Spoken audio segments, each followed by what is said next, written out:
जस बरनत सरस्वती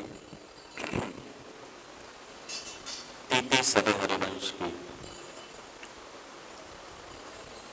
देह कृपा कर बुद्धि प्रकाश, जस बरनो हरिवंश विलास। श्री हरिवंश ही गाय। श्री हरिवंश सुबुद्धि, बरनत श्री हरिवंश नाम जस। श्री हरिवंश प्रकाश, वचन श्री हरिवंश गिरारस। जय जय श्री हरिवंश, जय जय श्री हरिवंश।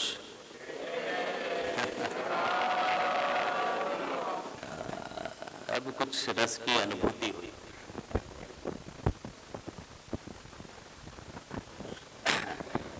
उसी पर चर्चा है।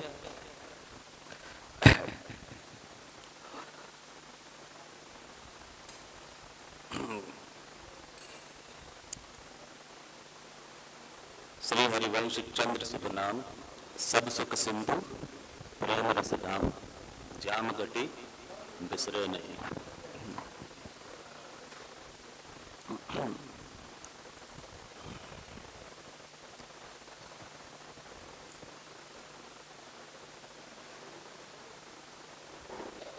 तो श्री सेवक जी के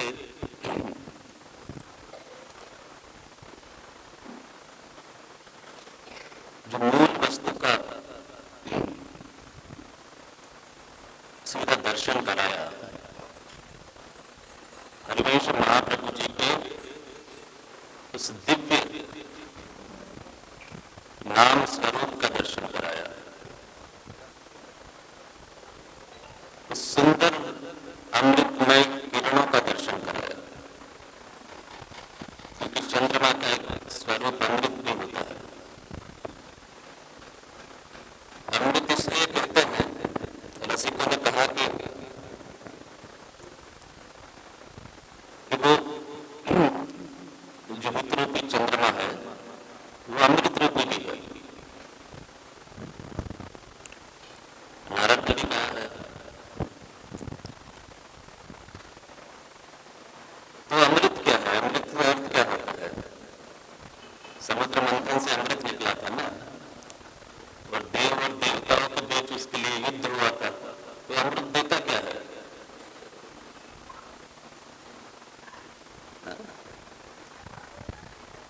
अमृत उस भय को दूर कर देता है जो भय हम सबके जीवन में रहता है। एक ऐसा भय है जो हमेशा अपने सामने रहता है ना, वो भय काय का होता है, जिसको तुम टाल भी नहीं सकते। जो मृत्यु रूपी भय है, उस मृत्यु को कोई टाल सकता है? उसको तो कोई टाल नहीं सकता। तो भागवत का चिंतन क्यों करते हैं लोग? परीक्षित ने भागवत क्यों करवाई? उस मृत्यु के भय से करवाई ना। कितने दिन तक करी? 7 दिन तक। और सेवक ने कितनी पंक्ति में कर दी? 1 पंक्ति में। परीक्षित को 7 दिन के बाद उस मृत्यु का भी भय नहीं रहा। तो सेवक सहज रूप से कह देते हैं, स्वर्ग न इच्छे नरक न डरे।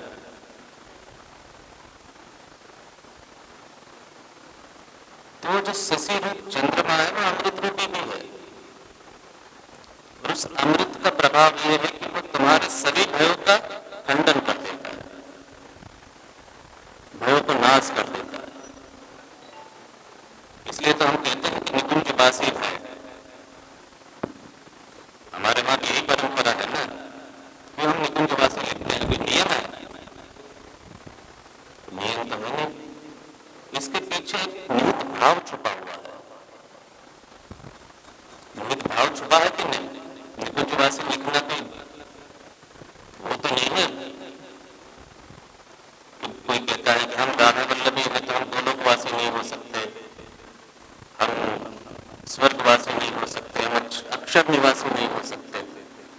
तो हम कहाँ के निवासी हो सकते हैं? निकुंज के?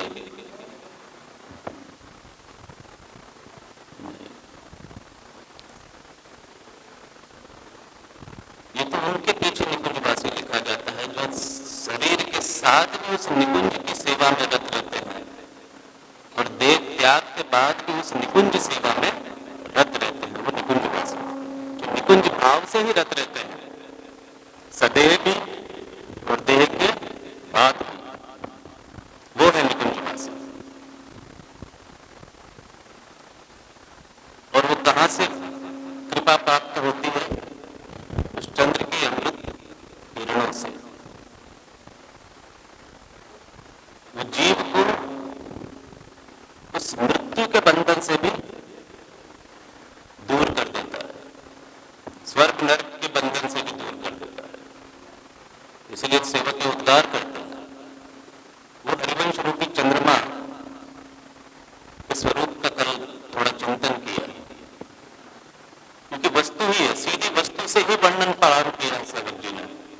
इसलिए इसमें कोई छोट छाट कर नहीं सकते, कोई सेवक भागने देते नहीं है, इधर की बात कर लो, उधर की बात कर लो, क्योंकि सीधी वस्तु पे ही टिकी हुई है बात।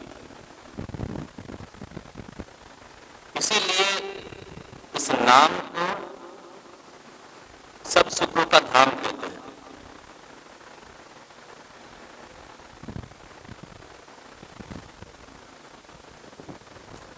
सब सुख सिंधु प्रेम रस धाम।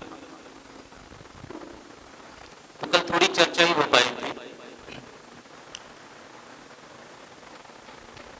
सब सुख सिंधु भी इसलिए कह दिया क्योंकि हरिवंश नाम के अर्ध अक्षर में भी, यानी दो ही शब्द में भी जो हरि का नाम आ जाता है, उस हरि के नाम से ही जीव के ऐसे ही जो सारे कष्ट हमें दूर हो जाते हैं। लेकिन कष्ट दूर होने के पश्चात भी उस भंसी स्वरूप माधुर्य का क्या मतलब है? क्योंकि उसके आगे कहा है प्रेम रस धाम। उस माधुर्य का भाव उस बंसी से ही प्रकट होने वाला है। उस प्रेम रस का स्वरूप उस बंसी से ही प्रकट होने वाला है। क्योंकि जब तक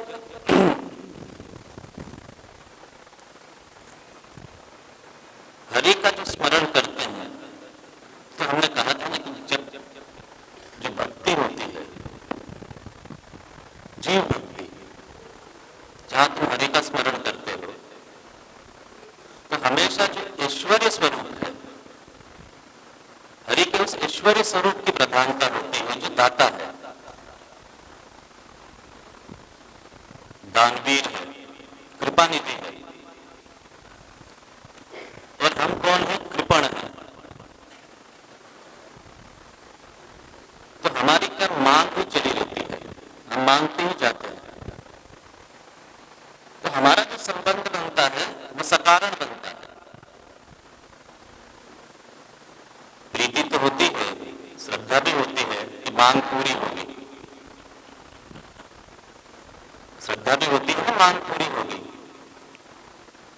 पर वो क्या होता है? प्रीति भी कैसी है? सकारण है। प्रीति के बीच में क्या है? एक कारण है। उस श्रद्धा के बीच में भी एक कारण है, और वो कारण हमेशा उसको सर्वश्रेष्ठ परम बनाए रखती है, जो हमें देता है। हमने देखा होगा ना, जो बड़े लोग होते हैं वो उनके पीछे अपने कार्य के लिए लगते हैं, चंदा के लिए लगते हैं, डोनेशन के लिए लगते हैं, कि उनकी कृपा दृष्टि हो जाए। हाँ? वैसे जीव ईश्वर की आराधना जब करता है तो भक्त और उस ईश्वर के प्रति एक पतली सी दूरी जैसी जो दिखती नहीं है, वो दूरी रहती है। और भक्त कभी उस ईश्वर के साथ एकम एक नहीं हो सकता, हमेशा क्या रहता है? भिन्नता रहता है। दोनों एक दूसरे से भिन्न, भक्ति होने के पश्चात भी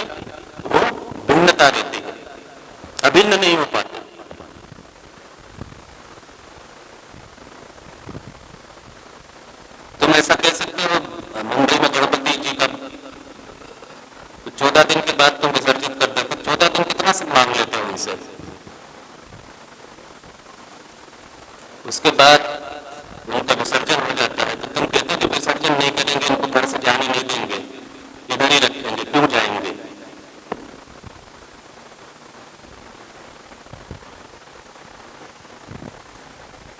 कोई 2 दिन में कर देता है, कोई 1 दिन में कर देता है, कोई इससे आगे बढ़कर 5 दिन में कर देता है।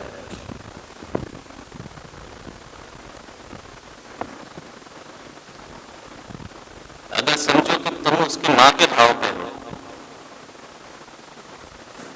तो कहीं ये संभव हो सकता है कि तुम उसको विसर्जित कर सकते हो? नहीं ना। तो यहां प्रीति कहां है? कारण है प्रीति का, परम प्रीति का अभाव है।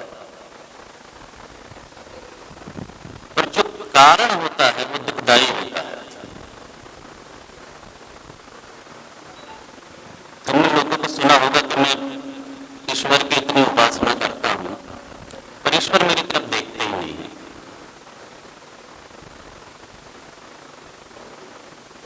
ईश्वर मेरी तरफ देखते ही नहीं है। मैं इतनी भक्ति करता हूं पर मेरा कोई कार्य भी नहीं होता। हमने सुना होगा, कई लोग कहते हैं ना कि मैं तो इतना नाम स्मरण करता हूं, इतना पाठ करता हूं, इतनी उपासना, इतनी भक्ति करता हूं, उसके पश्चात भी उनकी कृपा दृष्टि मेरी ऊपर नहीं आती। एक सहज जिज्ञासा होती है ना। हम जैसे ही इस भाव को प्रकट करते हैं एक कारण बीच में आ जाता है उस भक्ति का, तो वो दाता बन जाता है और हम देंगे बन जाते हैं। वो हरि दाता बन जाता है और हम हैं वो जो बेचारा वो रेस्टोरेंट में वो बेचारा ऑर्डर लिखता है ना और हम उसको ऑर्डर देते जाते हैं। एक ऑर्डर खत्म हुआ, दूसरा, दूसरा खत्म हुआ, तीसरा, चौथा खत्म हुआ, 5वां। तो हमारी सेवा के लिए वही बैठा हुआ है। एक कार्य पूर्ण हुआ, दूसरा। हमारी जो भी मांगे है वो भी कैसी है? पूर्ण नहीं होती। हमारा संबंध ही मांग पर टिका हुआ है। तो जो कारण से संबंध बना है वो पूर्ण नहीं हो सकता, अपूर्ण है। और सेवक अपूर्ण की बात नहीं करते। सेवक ने उस पूर्ण चंद्रमा की बात करी है जो पूर्ण है, अपूर्ण नहीं है।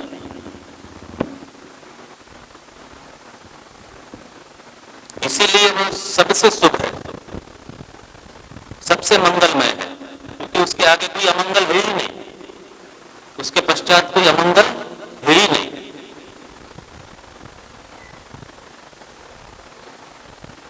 तो हरि तो सभी सुखों का दाता है, पर वो जो भक्त और जीव ईश्वर के बीच जो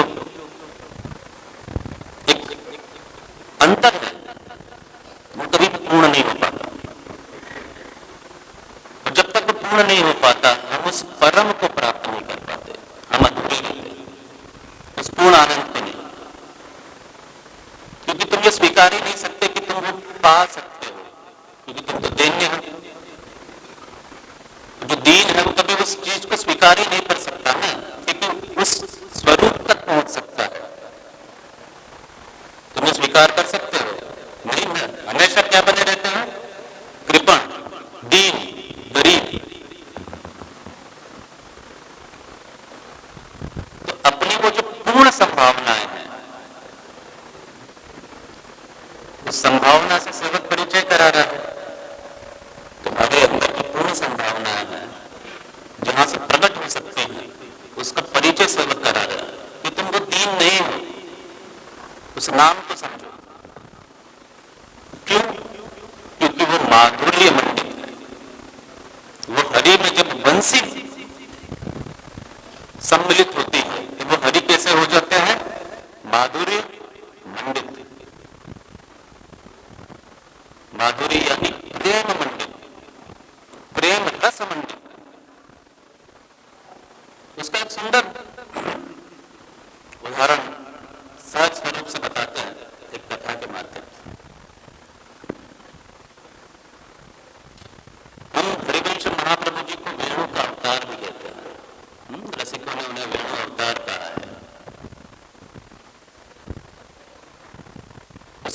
अवतार का अर्थ क्या है?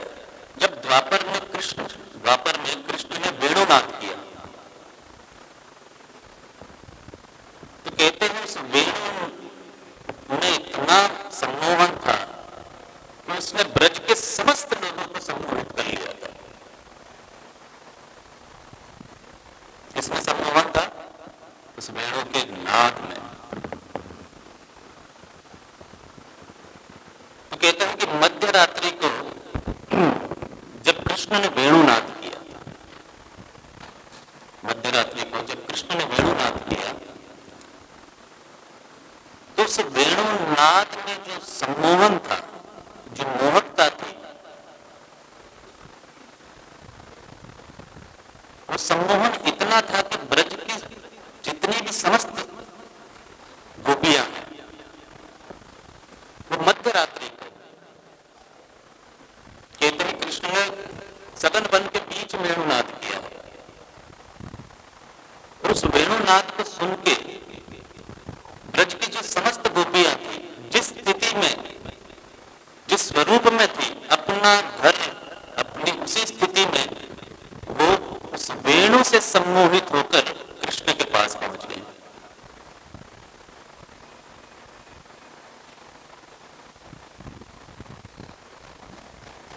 उस वेणुनाद में इतना सम्मोहन था, वो जिस स्वर जहां थी, जैसी थी, वो सीधी कहां पहुंच गई? कृष्ण के पास।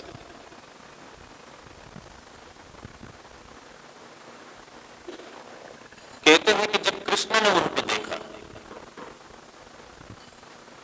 कि अर्धरात्रि को वो सब अपना घर बार, पति, संसार सब छोड़कर उस वेणु के नाद से सम्मोहित होकर आई हैं और अर्धरात्रि में वन में आ गई हैं, तो कृष्ण ने उनको धर्म और संसारिक ज्ञान का सत्संग कराया। उन्होंने कहा, कहां आ गई तुम यहां? अरे अपने सांसारिक धर्म को समझो। ये तो आधी रात को यहाँ आने का समय है, तो सब मुंह उठाई इधर आ गई। अब जैसे कृष्ण ने उनको सांसारिक धर्म का परिचय कराया, कहते हैं कि सारी गोपियां विमूढ़ हो गई, विचार विमूढ़। विचार विमूढ़, आपको कोई बुलाए घर पे, कह घर आ जाना, दीपावली, आप घर के द्वार पे जाओ, घंटी बजाए और वो खोल के कहे तुम क्यों आ गए, किसने बुलाया था? तो कैसी स्थिति होगी? आप कुछ देर तक देखते ही रहेंगे कि ये क्या व्यक्ति है जो आमंत्रण दे रहा है कि अतिथि घर आना। अतिथि घर आता है तो कहता है कि अरे काहे अतिथि तुम घर क्यों आए? तो कैसी स्थिति हो जाती है? एक तो तुम वेणुनाद करो, उस वेणुनाद से सम्मोहित करो, सम्मोहित करके तुम वन में बुलाओ, हम अपना घर संसार सभी कुछ छोड़ उस वेणुनाद से मोहित होकर तुम्हारे पास पहुंच जाए, और जब पास पहुंच जाए तो तुम हमें संसारिक धर्म का ज्ञान दे रहे हो। तो विचार विमूढ़, यानी वो एकदम भौचक्की हो गई। अरे ये कृष्ण क्या बात कर रहा है? उनकी आंखें कृष्ण को ही देख रही थी, क्योंकि वो समझ ही नहीं पा रही थी।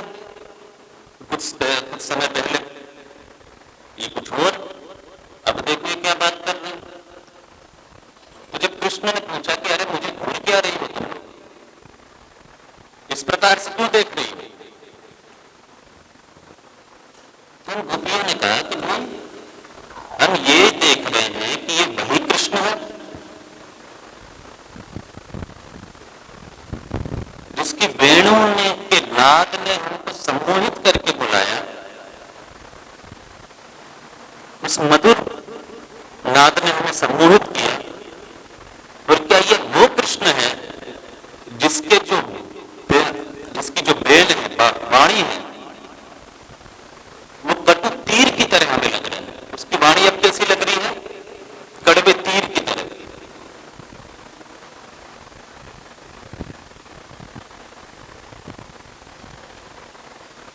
माधुर्य कहाँ पे है? कृष्ण, गोपियों के लिए माधुर्य कहाँ है? वो कृष्ण में है कि कृष्ण के वेणुवादन में?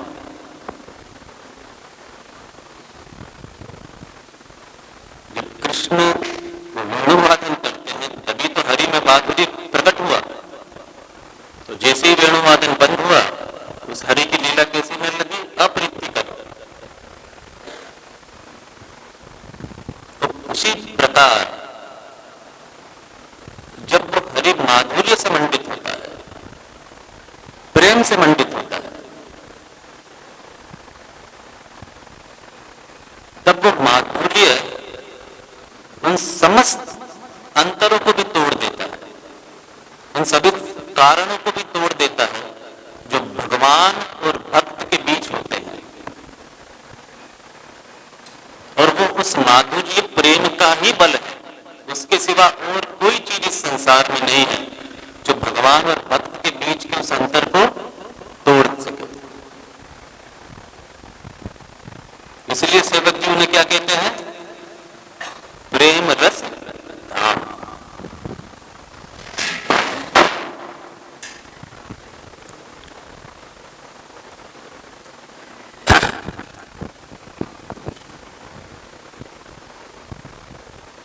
तो दो सुंदर भाव प्रकट होते हैं। एक तो सहज भाव था कि ये सब सुखों का जो धाम है वो मात्र हरिवंश के आधे नाम से ही पूर्ण हो जाता है। और जब वो माधुर्य मंडित होते हैं तो तुम्हें क्या प्राप्त हो जाता है? प्रेम रस का धाम। दूसरा सहज भाव ये भी प्रकट हो जाता है कि समस्त सुखों का मूल है वो प्रेम रस धाम हरिवंश नाम कृपा से प्राप्त हो जाता है। अब जिज्ञासा ये होनी चाहिए कि सेवक जी महाराज ने प्रेम रस धाम का ही संबोधन क्यों किया? उन्होंने क्या कहा? सभी सुखों के धाम के स्वरूप में क्या बताया? प्रेम रस धाम। हरिवंश महाप्रभु जी का जो नाम है वो किसका धाम है? प्रेम रस धाम। तो प्रेम रस है क्या? फिर से उन्होंने सबसे सुंदर वस्तु का निर्देश कर दिया, उपासना के मूल का। प्रथम पंक्ति में ही है अभी, और उपासना के मूल स्वरूप का दर्शन करा रहे हैं। किसका दर्शन करा रहे हैं? प्रेम रस धाम। प्रेमोपासना, रसोपासना, यही बोलते हैं ना। राधा वल्लभ उपासना को क्या क्या कहते हैं? प्रेमोपासना भी कहते हैं, रसोपासना भी कहते हैं, रस भक्ति भी कहते हैं।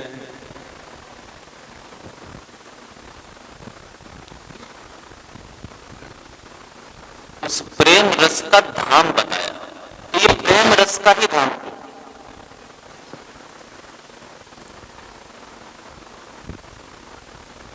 उस प्रेम रस में क्या विशिष्टता है? उसके स्वरूप की क्या विशिष्टता है? उसके रूप की क्या विशिष्टता है? वो सेवक जी उन्हें प्रेम रस का धाम कह रहे हैं। उस प्रेम रस से तात्पर्य क्या है, ये समझना आवश्यक है। क्योंकि प्रेम की अगर मैं शब्द की ही बात करूं तो सब जल्दी से कह देंगे हम प्रेम से तो परिचित हैं, सहज जीवन में से प्रेम से परिचित ही है ना। लेकिन ये जो प्रेम की बात हो रही है ये बिल्कुल विरल बात है। ये वो प्रेम नहीं है जिससे सब लोग परिचित हैं।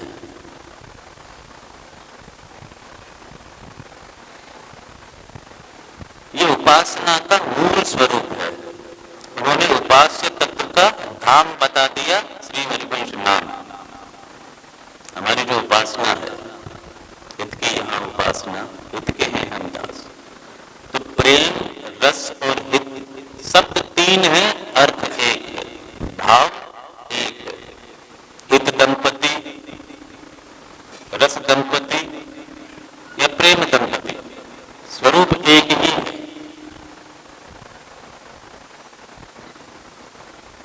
तो उस उपासना के मूल का दर्शन करा रहे हैं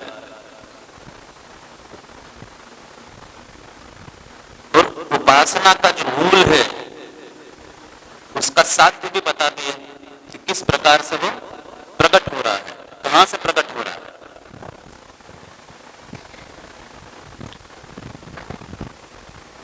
तो हमारी उपासना में एक प्रेम रस है क्या? ये कौन सी उपासना है? प्रेम रस की।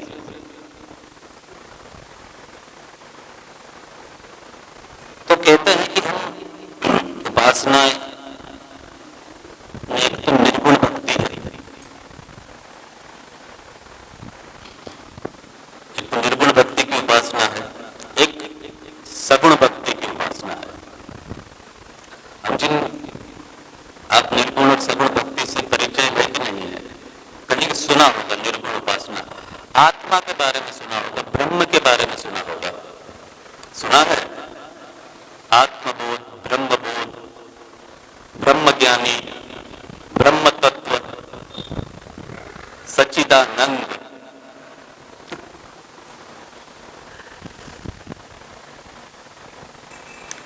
तो एक निर्गुण उपासना है। निर्गुण उपासना के बारे में सबने सुना है, ठीक है, वेदों में उसका वर्णन है, उपनिषद में उसका वर्णन है।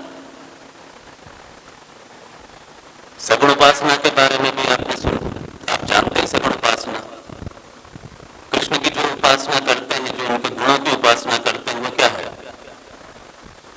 वो सगुण उपासना। राम की जब उपासना करते हो तो राम के स्वरूप की, उसके गुणों की उपासना करते हो, सगुण उपासना है।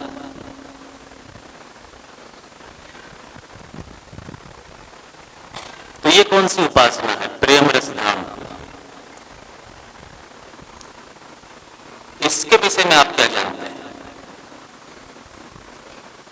क्योंकि ये तो बिल्कुल अलग ही धारा है।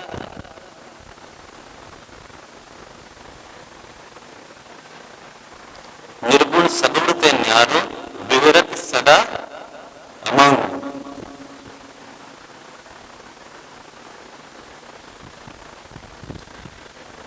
तो कहते हैं कि ये जो जीव है,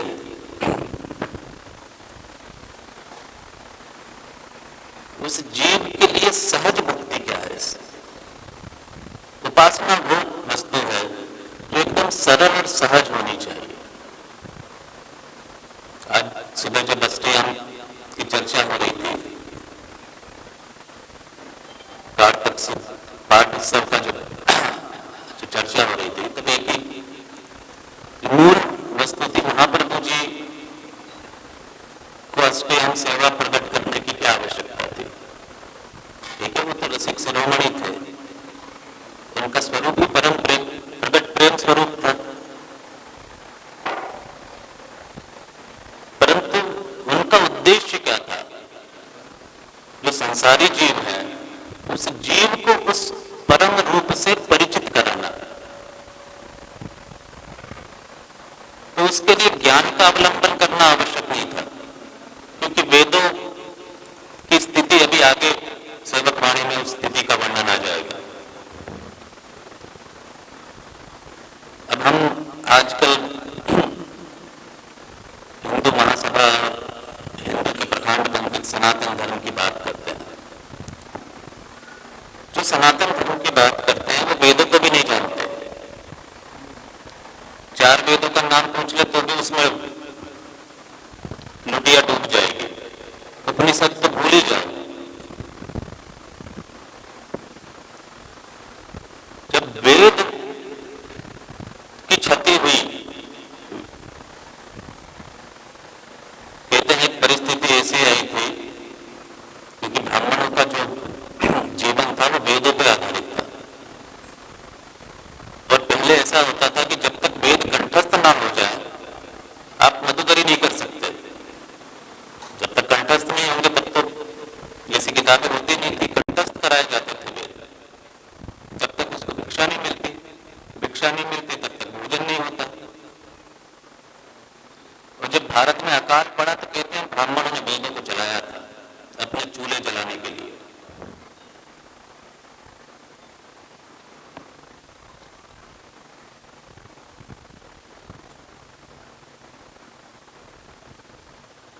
और आज वेदों को भी भागों में विभाजित किया ना व्यास जी ने, इसलिए तो वेद व्यास कहे गए। क्यों? क्योंकि इतने बृहद थे कि बेचारे का जीवन निकल जाता, वो समझ नहीं पाता, कंठस्थ करते करते जीवन ही निकल जाता। तो वेद का भी विभाजन करना पड़ा, इसलिए उनको वेद व्यास कहा गया।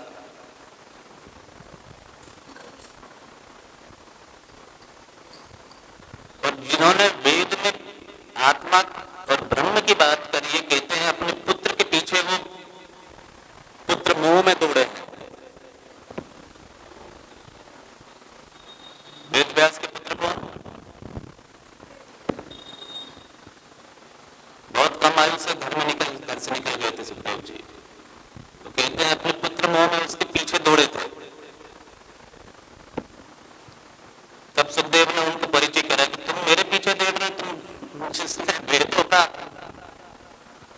ब्रह्म का ज्ञान लिखा है और पुत्र मोह के पीछे दौड़ रहा है।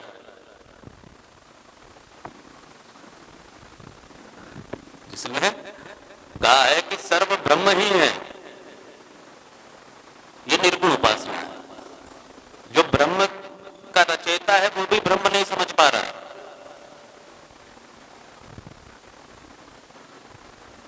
जो ब्रह्म का रचयिता, वेद का रचयिता,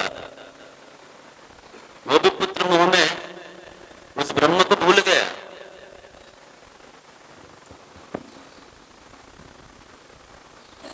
बड़ी सुंदर कथा है अष्टावक्र की।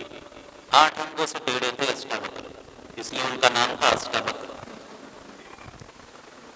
कहते हैं जब राजा जनक के दरबार में पहुंचे शास्त्रार्थ करने, तो वहां बड़े बड़े ब्रह्म ज्ञानी आए हुए थे। कौन से ज्ञानी? ब्रह्म ज्ञानी। कई लोग कहते हैं अहम ब्रह्म, अहम ब्रह्मास्मि, मैं ही ब्रह्म हूं। जब मैं ही ब्रह्म हूं तो वो मैं पहला आता है, ब्रह्म बाद में आता है। और जहां ब्रह्म है वहां मैं नहीं आता।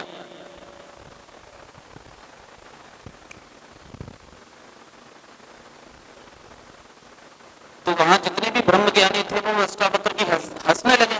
अष्टावक्र को देख के टेढ़ा कुबड़ा आदमी लकड़ी के सहारे दरबार में आया शास्त्रार्थ करने।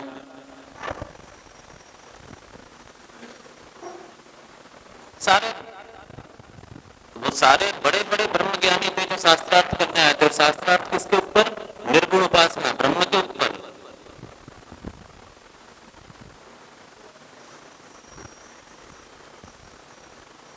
उस निर्गुण उपासना उनको देखकर कहते हैं कि अष्टावक्र हंसने लगे। वो जो सब हंस रहे थे उनको देख के अष्टावक्र हंसने लगे। बड़ी सुंदर कहानी है, बड़ी। तो अष्टावक्र को देख के राजा जनक ने पूछा कि भाई ये सब तो हंसते हैं, तो मुझे समझ आता है कि क्यों हंस रहे हैं, पर तुम हंस रहे हो वो समझ नहीं आ रहा। तो अष्टावक्र ने बड़ा सुंदर जवाब दिया कि ये तुमने ब्रह्म का शास्त्रार्थ करने के लिए चमड़े के व्यापारी बिठा रखे हैं, चमारों को बिठा रखा है। क्या बोला? ये ब्रह्म का शास्त्रार्थ करने के लिए तुमने किसको विराजमान कर रखा है? चमारों को, जो मेरा चर्म देख रहे हैं, मेरी चमड़ी देख रहे हैं,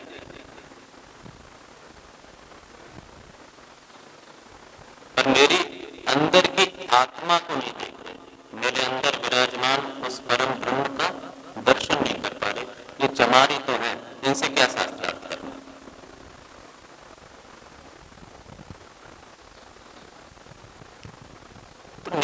उपासना इतनी सहज नहीं है, बड़ी गंभीर है।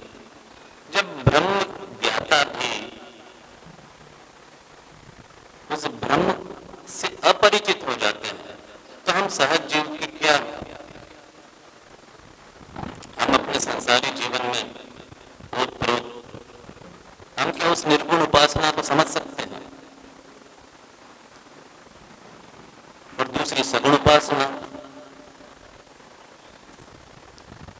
पर सगुण उपासना में भी कई भाव ऐसे हैं जो उस पूर्ण प्रेम की पूर्णता को पूर्ण नहीं होने देते, उस माधुर्य को।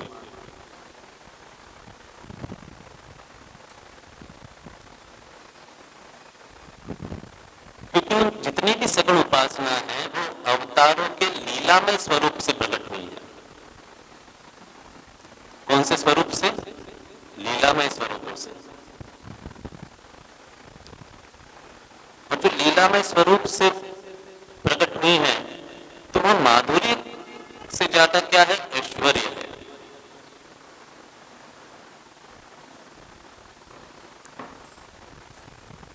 ब्रज की लीलाएं तो हैं, सेवक जी ने उनको, जब महाप्रभु जी का वर्ण स्वरूप का वर्णन आगे करेंगे तो कहेंगे कि भाई जो ब्रज के प्रीति है वो नींव है, पर उसको मूल नहीं कहा, उसको मूल नहीं कहा, नींव है। इससे तुम प्रेम समझ सकते हो, प्रीति समझ सकते हो। बाल स्वरूप प्रेम की नींव, उससे प्रीति से परिचय होगा तुम्हारा।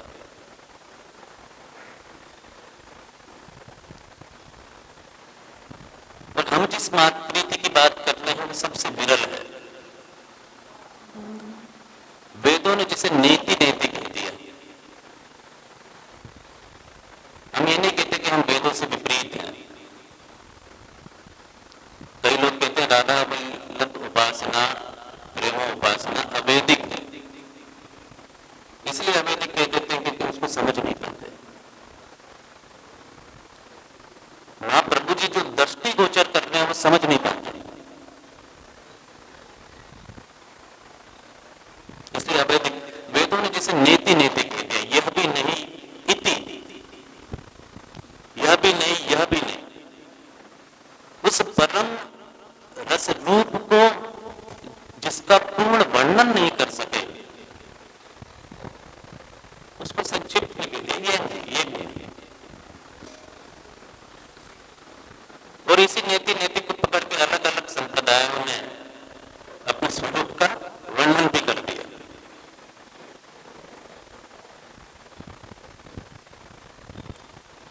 लेकिन महाप्रभु की जो माधुर्य उपासना है वो इस निर्गुण और सगुण के बीच निकलती है।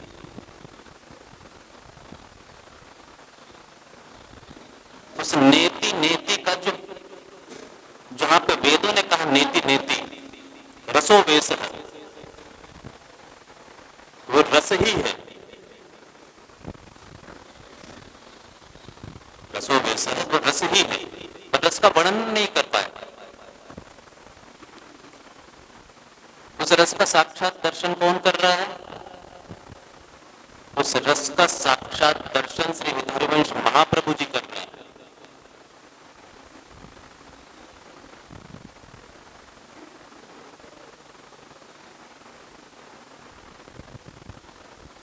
इसीलिए तो कोई समझ नहीं पाता, क्योंकि जो वेदों में भी जहां नेति नेति कह दिया, शंकर जिन्होंने भाष्य लिखा वो भी उस भाष्य में उस तक पहुंच नहीं पाए। हरिवंश महाप्रभु जी ने कहा कि तुम जिसे नेति नेति कह रहे हो, मैं तो साक्षात वृंदावन में उसके प्रत्यक्ष प्रकट स्वरूप में दर्शन कर रहा हूं।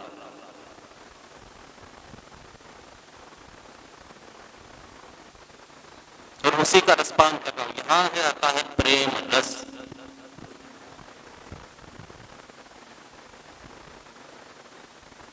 जिसका वो दर्शन कर रहे हैं,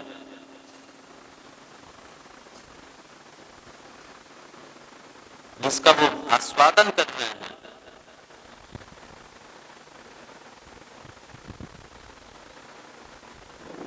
वही हरिवंश उस रस का धाम है।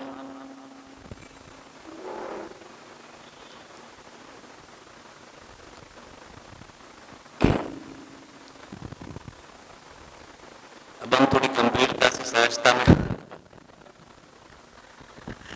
विषय बहुत गंभीर लग के रहा है। आप कहेंगे महाराज जी अब बड़ी गंभीर बातों पे हैं। ब्रह्म आ गया, नेति नेति आ गया, रसोगोसर आ गया, बड़ा गंभीर विषय हो गया। इसको थोड़ा सरल करते हैं। तो पहले प्रेम से समझते हैं।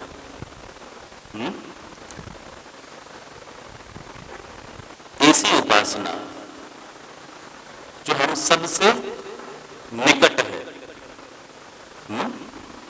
हम सबसे उपासना उसे ही कहते हैं जिसे तुम उपासक उसको सहज स्वरूप में कर सके। तो हम अभी तक ये समझा रहे थे कि निर्गुण ऐसी उपासना है जो तुम सहज स्वरूप से नहीं कर सकते, क्योंकि ज्ञान अवलंबन है। और सगुण में क्या है, वो लीला में स्वरूप की उपासना है। वहां गुण स्वरूप तो है, ऐश्वर्य स्वरूप तो है, पर वो सारे स्वरूप जितने भी हैं, ठीक है, आदि आदि कर दे रहे हैं हम, क्योंकि रसिकों ने भी आदि शब्द में सब कुछ को समेट लिया, तो अपने भी आदि बोल देते हैं कि जितने भी राम कृष्ण आदि जितने भी स्वरूपों का सगुण उपासना है। तो वहां उस सगुण उपासना में जहां भी अभिव्यक्ति हो उसको पूर्ण रूप से जो अभिव्यक्त करना हो, तो वो जो रस का जो दर्शन कराया है, जो निर्गुण और सगुण के बीच में बहता है, उस परम प्रेम का, वो हरिवंश महाप्रभु जी की प्रेम रस धारा है, प्रेम रस भक्ति है। तो जो संगम है ना, संगम में कितनी नदियां हैं? 3 नदी कौन कौन सी? गंगा, यमुना और सरस्वती दिखती है, है? दिखती नहीं है ना। तो महाप्रभु जी की जो प्रेम रस धारा है वो निर्गुण सगुण के बीच ही चलती है, पर दिखती नहीं है। निर्गुण भी है, सगुण भी है, और अपनी खुद की एक विशिष्ट धारा लिए चलती है, कि वो प्रेम रस उपासना है। सरस्वती दिखती नहीं है ना। इसलिए ध्रुवदास जी क्या कहते हैं, ज्ञान शांत ते अधिक अद्भुत पदवी दास। ये जितना भी प्रेम है, उन प्रेमों का वर्णन करते हैं। प्रेम क्या है? प्रेम जो सांसारिक जगत का जो प्रेम है, जिसे हम प्रेम कहते हैं, उन प्रेमों का वर्णन वो कर रहे हैं कि वो प्रेम जो है, और नवदा भक्ति का भी स्वरूप है थोड़ा, पर वो जो प्रेम है, तो उसमें ज्ञान शांति अधिक अद्भुत पदवी दास, ताते अधिक अरे बाल अद्भुत बाल चरित्र को जो यमुना जो जसोदा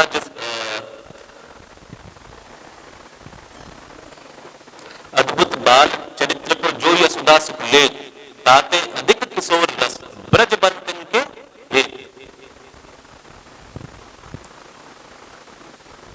तो ये जो प्रेम है, प्रेम रस में, उस प्रेम से परिचय होना आवश्यक है। क्यों प्रेम से परिचय होना आवश्यक है? क्योंकि हम जिस प्रेम को जानते हैं, जिससे समझते हैं, उस प्रेम को मोह भी कहते हैं।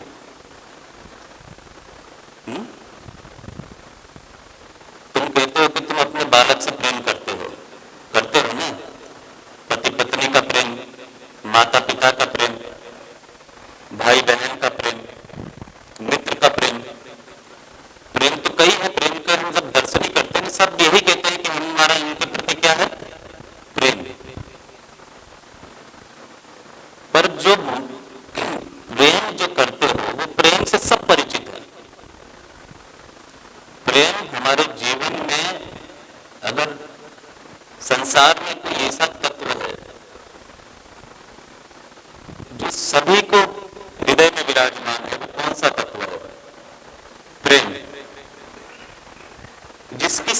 अनुभूति सबको हो सकती है, वो कौन सा तत्व है? प्रेम। छोटे बालक से जानवर तक को उसकी अनुभूति होती है ना? किससे होती है? प्रेम। सबसे सहज है, कोई आडंबर नहीं है, वो कौन सी वस्तु है? प्रेम। और यदि वही प्रेम तुम्हारी उपासना का मूल बनता है तो उसको समझने के लिए कितना ज्ञान की आवश्यकता है? उसके लिए ज्ञान की आवश्यकता है। क्यों?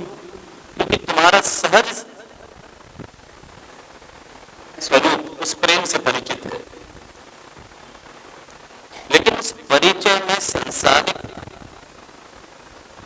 जो कामना है, जिसे हमने कहा कारण, तो हरिवंश नाम की अभी बात करी तो वो कारण का भी विच्छेदन कर देता है। तो वो जो प्रेम है ना, वो कारक भी होता है। जैसे माता का जो प्रेम है अपने पुत्र के प्रति, वो क्या कहती है कि पुत्र किसका है? पुत्र मेरा है। पुत्र के प्रति प्रीति तो है, लेकिन पुत्र किसका है? मेरा है। और उस जब पुत्र के जो वात्सल्य प्रेम जिसे हम कहते हैं, मां का प्रेम कहते हैं, सर्वोपरि होता है ना। पर वो जो सर्वोपरि प्रेम है, वहां पे जो ममत्व तो आ ही जाता है ना कि ये पुत्र किसका है? मेरा है। वो सूक्ष्म अभिमान होता है, वो सूक्ष्म कारण है। वो जो कारण जैसे ही प्रकट हुआ, वैसे ही प्रीति का जो चक्र है वो अधूरा हो गया। तो वहां पर वो प्रीति पूर्ण नहीं हुई।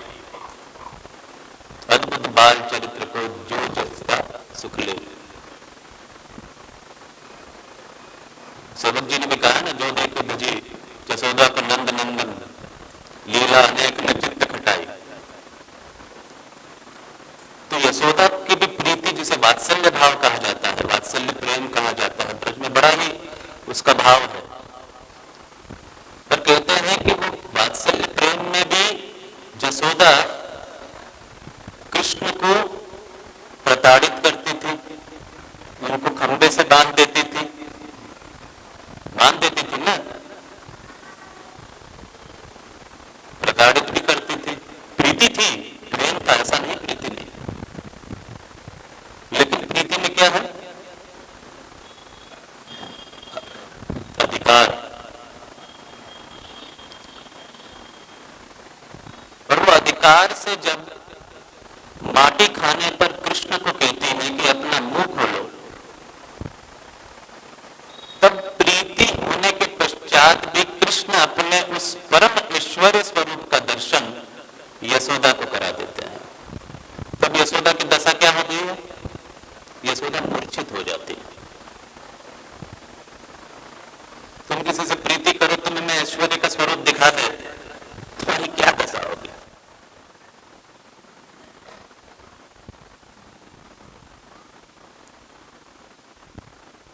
तो ये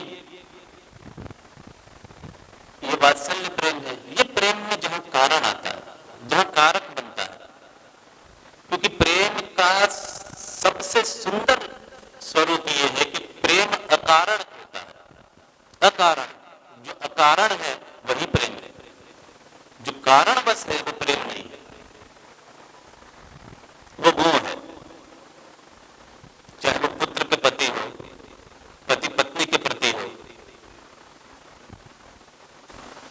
संबंधियों के प्रति हो, समाज में हो, वो जितना भी प्रेम है, जो ममत्व से, क्योंकि ममत्व प्रेम नहीं है, ममत्व तो मोह है कि मेरा है। तो प्रेम का एक विशुद्ध स्वरूप है, वो सबसे पहले ममत्व को तोड़ता है। हमको तोड़ना एक सहज स्वरूप है। जब तुम प्रेम करते हो किसी से, किसी के प्रति जब तुम्हारा प्रेम होता है, तुम अपने आप को खाली समझने लगते हो, क्योंकि तुम उसमें ही अपने आप को देखते हो, फिर तुम्हारा अपना कुछ नहीं रहता।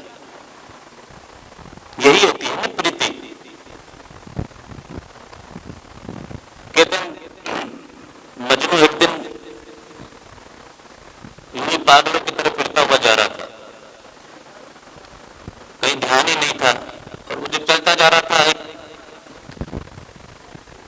एक जो भक्त वो इबादत कर रहे थे, सजदा कर रहे थे, वो जब सजदा कर रहे थे तो उनके सामने से निकल गया। और परंपरा है कि जब कोई सजदा करता हो इस्लाम में तो उसके सामने से नहीं निकला जाता। अब तुम वो तो वहां सामने से ही निकल गया। जैसे सामने से निकला, वो जो सजदा कर रहा तो खड़ा हो गया, वो जाके पकड़े हाथ और झकझोरा, अरे पागल मूर्ख, तू देखता नहीं मैं यहाँ ईश्वर का सजदा कर रहा हूं, उसका बंदगी कर रहा हूं, वो तो मेरे सामने से निकल गया। मैंने कहा भैया माफ करना, भूल हो गई, मैंने देखा ही नहीं तुम यहाँ सजदा कर रहे हो। तो अंधा है क्या? बोले अंधा नहीं मैं, क्योंकि मुझे तुम दिखे ही नहीं, क्योंकि मेरे ध्यान में, मेरे आंखों में मेरी प्रियतम का ही स्वरूप मुझे दिख रहा था, उसी का स्वरूप दृष्टिगोचर हो रहा था, मुझे तो लीला ही दिख रही थी, तुम दिखे ही नहीं। और उसने सहजता से मजनू ने उससे पूछ लिया कि भाई मेरी तो यह दशा है, मैं उसके प्रेम में पागल हूं, मुझे उसके सिवा और कुछ दिखता नहीं। उसने कहा कि तुम जिसकी बंदगी कर रहे थे, तुम्हें मैं कैसे दिख गया? तुम जो उसकी बंदगी कर रहे थे परम की, तुम्हें मैं कैसे दिख गया? तुम तो सजदा कर रहे थे, सजदा यानी सर झुका रहे थे। सजदा कहते हैं कि सजदा ऐसे किया जाए कि होश रहे सर उठाने का। जब तुम सर झुकाओ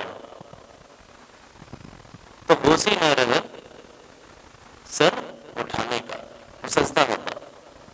तुम होश में कहां से थे? तुमने मुझे कैसे देख लिया?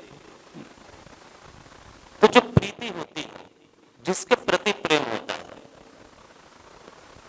वो तुम्हारा संपूर्ण वही होता है, तुम अपने आप को भूल देते। ये प्रेम का एक सहज लक्षण है। और हमारे जीवन का सबसे बड़ा ताप वही है, अहमता, अहंकार, ममत्व, और उस प्रेम का कारण, मुझे कारक प्रेम है, वही सबसे बड़ा। और महाप्रभु जी की जो प्रेम उपासना का जो मूल तत्व है ना प्रेम, उसका ये सहज गुण धर्म है।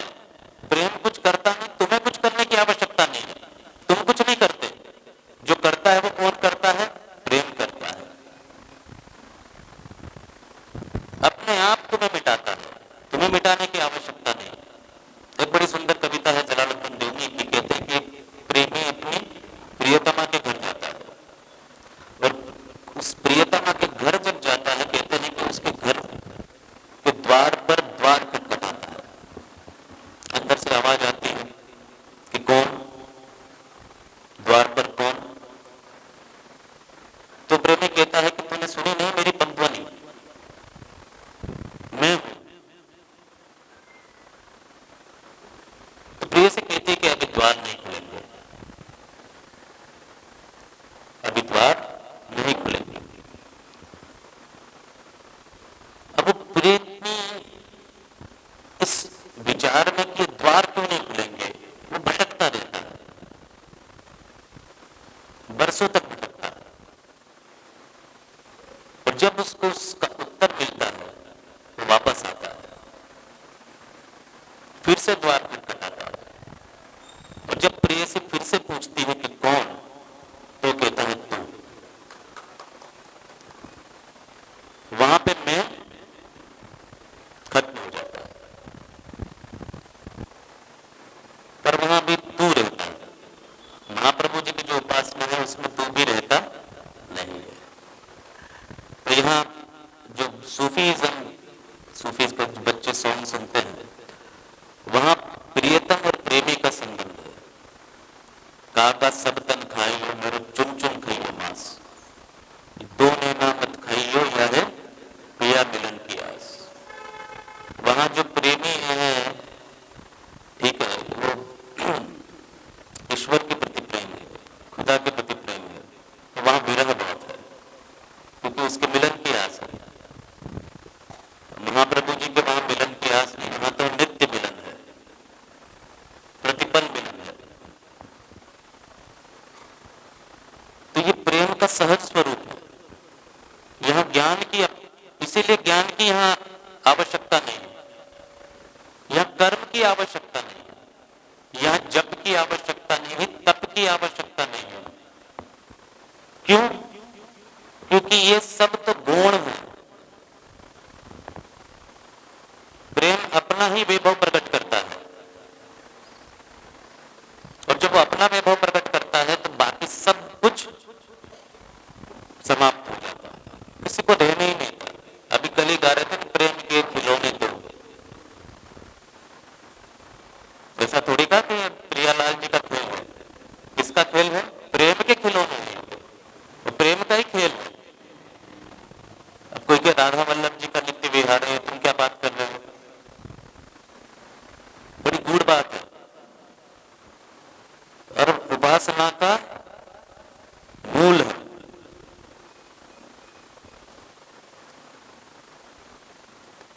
और ये प्रेम जो अकारण होता है, अकारण, वही हमने कहा ना कि हरिवंश महाप्रभु जी का नाम सेवक जी क्यों कह रहे हैं? क्योंकि उस कारण को भी वो मिटा देता है।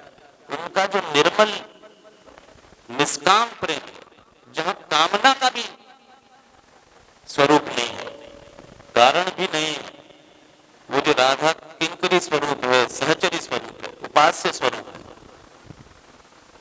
तुम्हें मालूम है जो उपास्य स्वरूप है, सहचरी स्वरूप राधा वल्लभी उपासना में, वो भी प्रेम स्वरूप है, वो भी हित स्वरूप है।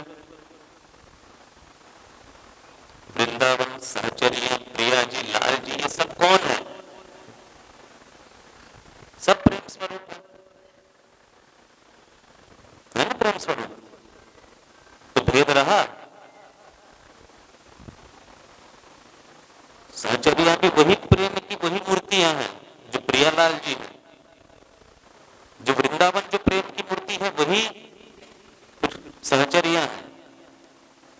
ये जो प्रेम है ना, इस जीवन में सबसे उन्मुक्त वस्तु है।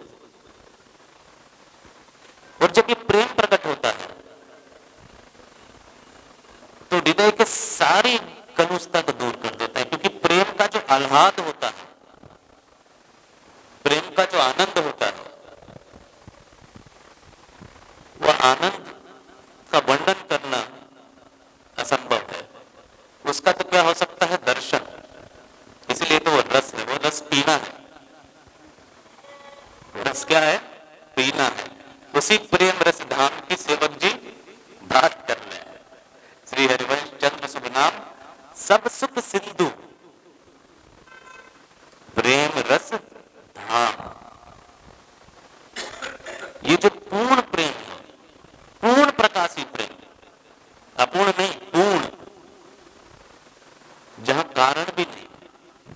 अगर तुम सब दुखी हो रहे हो संसार में अपने प्रेम के कारण, अपने संतति के कारण, अपने संबंधन के कारण, तो उसका तुम गहराई से अवलोकन करना कि ये पितृजू का प्रेम है, ये हमारा सांसारिक प्रेम है। तुम्हारे कई प्रश्न निकल जाएंगे, कई समस्याएं, कई बाधाएं दूर हो जाएंगी। बस उस प्रेम का ही चिंतन करना है, प्रेम को सर्वोपरि होने देना है। वही सेवक जी कह रहे हैं, उस नाम के आधार पर कह रहे हैं कि ये जो प्रेम रस है का धाम है। क्यों प्रेम रस का धाम कहा? धाम यानी वो जगह जहां वो प्रेम रस प्रकट होता है। रस का अर्थ क्या है? रस जो अवतरित बहता है। ऐसा कौन सा, नदियां भी सूख जाती महाराज, सूख जाती है ना, अवतरित तो बहती नहीं है।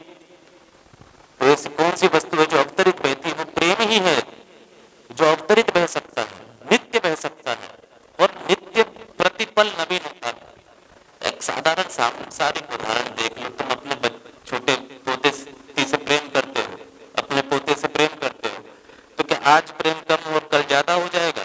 ऐसा होता है?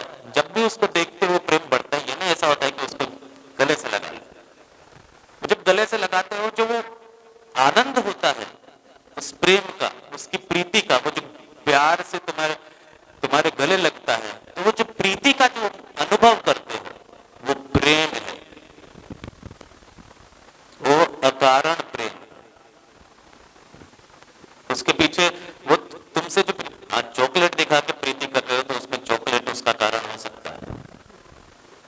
चॉकलेट जब दूसरा देगा तो दूसरे के पास चला जाएगा, ठीक है, पर वो कारण जो सहज होता है, कारण बिना का प्रेम होता है, वो आह्लाद देता है, आनंद देता है। और तुम बार बार ये चाहते हो कि वो आए, तुमको देखे, देखते ही तुम्हारे गले लग जाए। जो तुम्हारा प्रिय है, प्रियकर है, उसके मिलन से जो आनंद प्राप्त होता है, तुम्हारी इच्छा नहीं होती बार बार घर क्यों भागते हो ऑफिस से। तुम देखते हो लोग पागलों की तरह गाड़ियां चलाते हुए घर भाग रहे टो टो टो करते हुए, क्यों? घर से नहीं, घर में जो है उनसे मिलने की चाह, प्रीति सब जगह विद्यमान है। ये प्रेम ही तो है इस संसार को जोड़े हुए। कोई प्रेम के सिवाय अन्य कोई वस्तु है? और कौन सी वस्तु है? क्या संपत्ति धन हमको जोड़े बैठी है, या और कोई सुख की कामना? अगर वो सब कामनाएं हमको जोड़ के बैठी है तो ये संबंध छोटे हैं, ये टिकने वाले नहीं है। जो तुमको सही आह्लाद, सही आनंद प्राप्त देता है वो प्रेम है। और उस मूल प्रेम रस का जो धाम है, जहां से वो प्रकट हो रहा है, अवरित अवरित बह रहा है, वो धाम क्या है? श्री हरिवंश नाम। उस नाम के स्मरण मात्र से जो नित्य विहार का प्रेम है, वृंदावन का प्रेम है, महाप्रभु जी ने सुधारणी में स्पष्ट शब्दों में कहा है कि वो किसका दर्शन कर रहे हैं? जिसको शिव विष्णु ब्रह्मा भी जिसका दर्शन नहीं कर पा रहे, उस नित्य विहार श्री प्रियालाल जी का अद्भुत प्रेम रस जो मात्र वृंदावन में ही प्रकट होता है, वो अपने नेत्रों से उसका क्या कर रहे हैं? दर्शन कर रहे हैं, उसका पान कर रहे हैं। और जो अनुभूत कर सकता है उस रस को, उसी में वही उस रस का क्या है? धाम है। जाम घटी बिसरे नहीं। ये जो प्रेम रस का धाम है, जब अमूल्य निधि प्राप्त होती है, ठीक है, जब सर्व संपत्ति प्राप्त हो जाती है, तो ऐसी कौन सी स्थिति होती है कि तुम उसे भूल जाओ? भूलते तो तुम उनको हो जिनको तुम याद रखना नहीं चाहते। कुछ लोगों को तुम भूलना ही चाहते कि फिर से ना मिले, उसको देखे भी ना, होता है ना। और बिसरता तो वो है जो हमारे मन में है ही नहीं, जिससे हमारी प्रीति ही नहीं है। हम कभी संसार को भी भूल जाते हैं, क्योंकि संसार भी अरुचिकर लगने लगता है। पर ये जो हित का अमृत है, हित का जो रस है, वो ऐसा मेरे हृदय में बसा हुआ है, इसका आनंद इतना आह्लाद है कि जो प्रेम रस का हमने कहा ना, इतना आह्लाद है, तो ऐसी कोई संभावना ही नहीं है कि किसी भी क्षण ये भूल जाऊं मैं, संभव ही नहीं। क्योंकि प्रतिपल उस चंद्रमा की जो अमित किरणें हैं वो प्रकाशित हो रही है, उस रस की अमित लहरें प्रकट हो रही है, प्रेम रस का नित्य लीलाएं ऐसी प्रकट हो रही हैं कि वो एक क्षण भी उसको बिसरने दे सकती। तो ये जाम घटी बिसरे, बिसर ही नहीं सकता, असंभव है। एक लकड़हारा उसका नित्य का एक ही कार्य था। वो बेचारा जंगल जाता, लकड़ियां काटता, गांव जाता, उसको बेचता, अपनी रोटी खरीदता। दूसरे दिन फिर वो लकड़हारा जंगल जाता, लकड़ियां काटता, अपने घर जाता, उसे बेचता, रोटी खरीदता। हम सब लकड़हारे हैं, हम रोज यही कर रहे हैं। ऑफिस जाते हैं, धंधे में जाते हैं, कार्य करने जाते हैं, अपनी लकड़ियां बीनते हैं, उससे कुछ धन संपत्ति अर्जित कर लेते हैं, उससे हमारे छोटे मोटे सुख खरीद लेते हैं। फिर कल फिर वहीं जाएंगे, जंगल में लकड़ियां काटेंगे। अब वो जब नित्य वो निकलता तो उसके रास्ते में एक संत महात्मा बैठे होते, तो उसका एक नियम था, वो उन संत महात्मा के चरणों में कुछ अपनी लकड़ियां अर्पित कर देता सेवा में। नित्य का यही कर। उसको देखकर उन संत को दया आई, जैसे सेवक जी को हम सबको देख के दया आई, हरिवंश महाप्रभु जी को इन संसार के जीवों की पीड़ा देख के दया आई।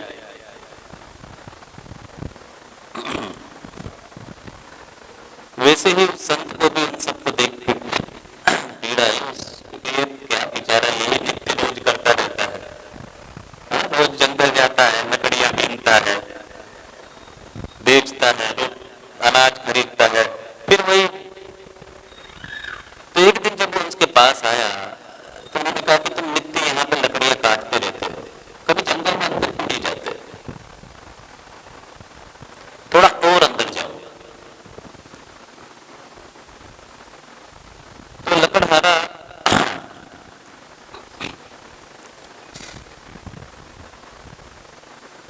जब दूसरे दिन जंगल गया तो उसको उन संत महात्मा की बात आई कि संत महात्मा ने कहा है तो प्रयत्न करके देखते हैं, थोड़ा और अंदर जाता है। तो जैसे ही वो थोड़ा और अंदर गया, देखता है कि वहां पे तो चांदी की खदान है। अरे चांदी की खदान, मैं तो नित्य यहाँ पे लकड़ियां काटता था, मैंने आज तक इसका दर्शन ही नहीं किया, इतनी निकट थी मेरे, और मैं रोज इधर ही आसपास लकड़ियां बीनता रहता, लकड़ियां काटता रहता। तो संत महात्मा ने कहा कि थोड़ा और आगे जाओ। आज जब मैं अंदर, तो ये तो इतनी निकट थी मेरे। फिर वो संत के वचन उसके मन में प्रकट हुए, थोड़ा और आगे जाओ। तो जैसे ही थोड़ा और आगे जाए तो देखता है कि सोने की खदान है। और उसके पश्चात जब थोड़ा और फिर वही संत की वाणी प्रकट होती है। फिर थोड़ा आगे जाता है तो देखता है कि स्वर्ण आभूषण हीरे जवाहरात के खदान।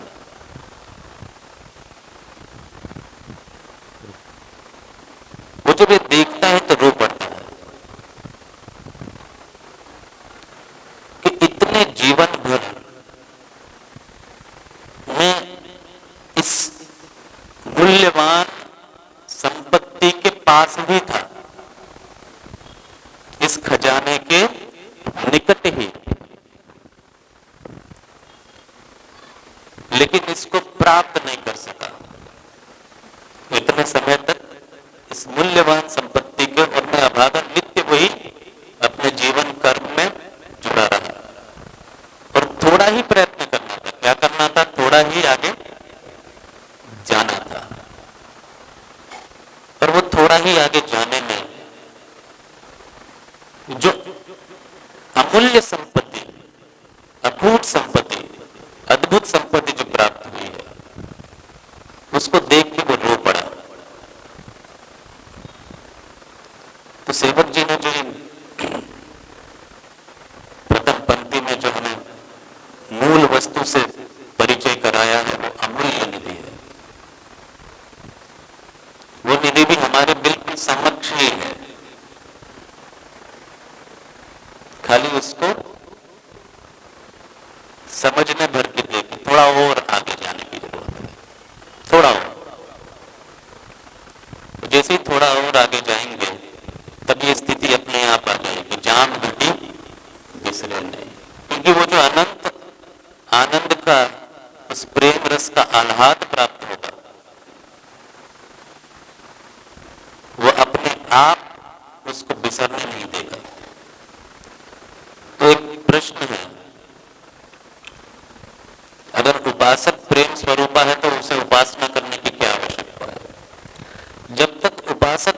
स्थिति में नहीं पहुंचा प्रेम स्वरूप, तब तक वो क्या है?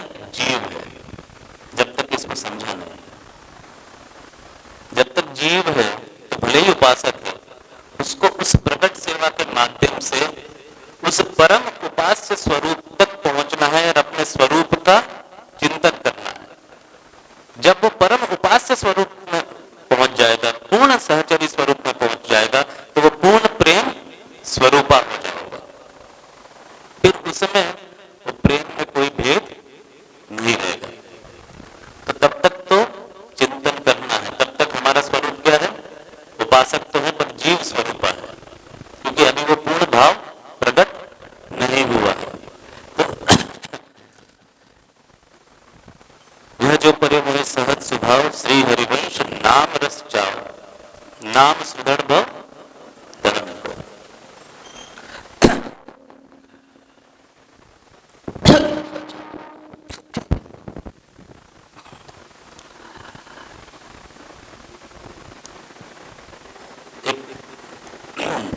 एक तो छोटी सी जिज्ञासाओं का समाधान कर देते हैं, क्योंकि अब श्री जी के उत्सव का भी समय हो रहा है। अभी जब हम उपासना की बात करते हैं, ठीक है, तो उपासना के मूल से तो आपको परिचय थोड़ा बहुत तो हुआ ही है।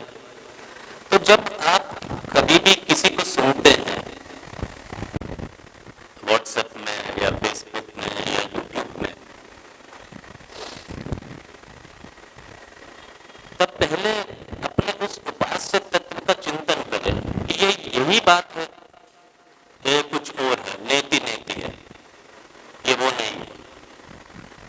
बहुत आवश्यक है, ठीक है। तो एक जिज्ञासा ये थी कि श्री राधा अष्टमी, जन्माष्टमी और अन्नकूट महोत्सव, ये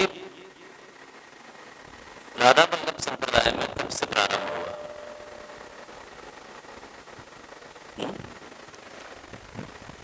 और ये उपासना में एक जिज्ञासा है कि भाई अगर हम पालना करते हैं तो ये भाव क्या है? ये भाव सही भाव है? तो आप वात्सल्य स्वरूप का तो वर्णन किया हमने आपको।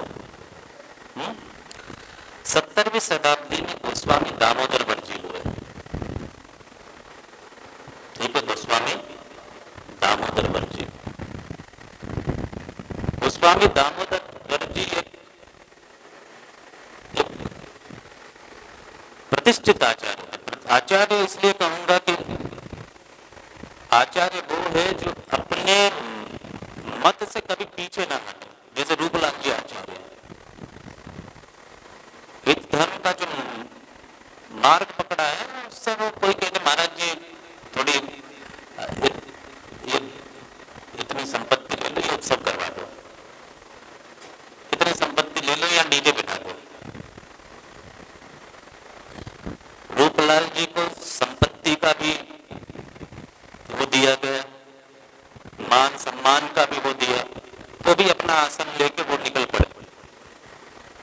दामोदर वर्जी उन्हीं आचार्यों में से एक है जिन्होंने हरिवंश महाप्रभु जी की जो उपासना से संबंधित है, हरिवंश महाप्रभु जी की नित्य उपासना, सहज उपासना, और इस सहज उपासना में हमारी जो प्रेम उपासना है वो नित्य किशोर नित्य किशोरी की है। तो कहते हैं दामोदर वर्जी से किसी ने प्रश्न किया, उनकी एक वाणी है प्रश्नोत्तरी, गोस्वामी दामोदर वर्जी की वाणी प्रमाणित है, अभी हम बता देंगे। गोस्वामी दामोदर वर्जी से किसी ने प्रश्न किया कि भैया जो राधा अष्टमी है, जन्माष्टमी है, अन्नकूट है, वो भी तो प्रभु के ही उत्सव है,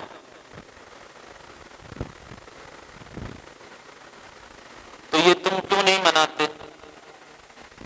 इससे तुम्हें क्या तकलीफ है? अब दामोदर वर्जी अनन्य रसिक आचार्य भी, सबसे पहली बात उन्होंने क्या कही कि ये जो मेरे उपासक है ना, वो बड़े ही प्रेम उपासक है सारे। उनकी जो उपासना है वो बड़ी कैसी है, प्रेम की उपासना है। बड़ा सुंदर शब्द का प्रयोग उन्होंने किया है। वो कहते हैं कि ये प्रेम के बिरले हैं।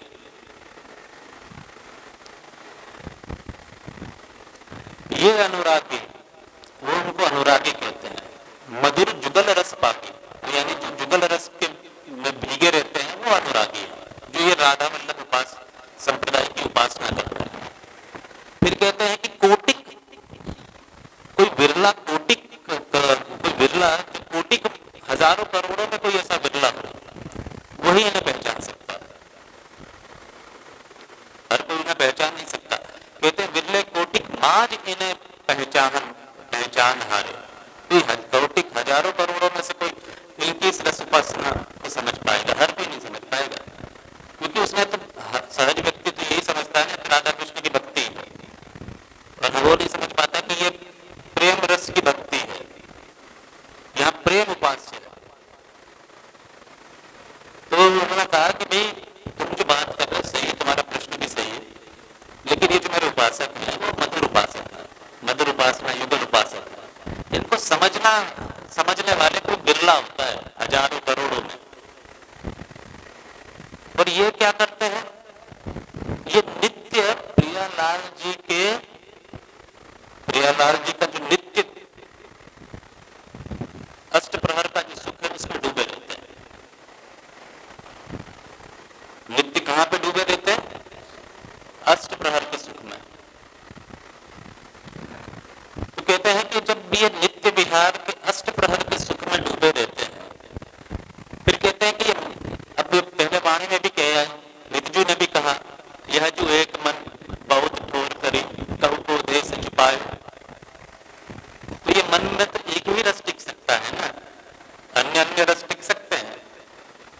या तो वो नवल किशोर का नित्य रस टिक सकता है, या वो बाल अवस्था का वात्सल्य रस टिक सकता है। तो इनके मन तो एक ही रस में टिके हुए हैं। जब एक रस में टिके हुए हैं तो सोचो कि एक रस से वो दूसरे रस में कैसे जाएंगे। इनका मन तो एक ही है, एक ही रस में टिका हुआ है, तो एक रस से वो दूसरे रस में कैसे जाएंगे? तो ये तो संभव नहीं है, मिलोनी है। और जहां नित्य नवल किशोर का जो रस प्रकट हो रहा है, वो छोड़ के वो बाल रस में, वात्सल्य रस में क्यों डूबेंगे? तुम जो सुरतांत के दर्शन कर रहे हो महाराज, तुम बताओ वो सुरतांत के दर्शन बाल स्वरूप में कहां से हो पाएंगे? तुम्हें हो पाएंगे? ये दुल्हा दुल्हन का जो रस है, और सुरतांत मंगला से हो रहा है महाराज। मंगला से हम सुरतांत का दर्शन कर रहे हैं। तो सुरतांत छवि का दर्शन भाग्यू के सिवा किसी ने नहीं करा है, भिक्षु के सिवा किसी ने नहीं गया। सुरतांत के कुछ पद उनके मिलते हैं। गुजरात के ही भक्त हुए, हाँ, नरसिंह जो सुरतांत छवि का दर्शन नित्य विहार रस में हो रहा है, वो तुम्हें वात्सल्य रस में होगा, पालने में। वो तो उठते ही वो झूला झूल रहे हैं, प्रिया प्रीतम होली खेलने हैं, वात्सल्य रस में होगा? अन्य किसी रस में होगा? दामोदर जी ने बड़ी सुंदरता से उसका वर्णन किया है। उनका एक रस भाव भावना टहल महल की साथे, एक ही रस की भावना टहल महल की साथे, एक रस की भावना, अन्य कोई रस नहीं। जब अन्य रस टिक नहीं सकता तो बताओ ये राधाष्टमी और जन्माष्टमी इस दामोदर वर गोस्वामी के पश्चात प्रारंभ हुआ। अच्छा, अब राधाष्टमी कैसे प्रारंभ हुई ये भी समझ लो, ठीक है? बाल स्वरूप तो बाल स्वरूप तो अब क्या है कि योते मन को गाड़ी और रस क्यों मन बांधे। अब ये जो सुल्तान का रस जो मन में बसा हुआ है नेत्रों में, उसको निकाल के और रस क्यों बांधे? कोई बांधेगा? जो समझता है वो तो नहीं बांधेगा महाराज। अलग ही रस हो गया ना, अलग ही प्रेम हो गया, कोई बांध पाएगा? फिर भले तुम झुलाते रहो पालन, हम तो जो है वो बोल दिया महाराज। जो दामोदर मन ने जो कहा हमने वही बोला और हम उनसे 100% सम्मत हैं। तो ये स्थाई वेश रस एक यह रसिकन जो भाई, ऐसे उत्सव करे नित्य कृत साधे जाए। ऐसे ही उत्सव नित्य करते हैं जो नित्य उत्सव है और जो रसिकों ने गाए।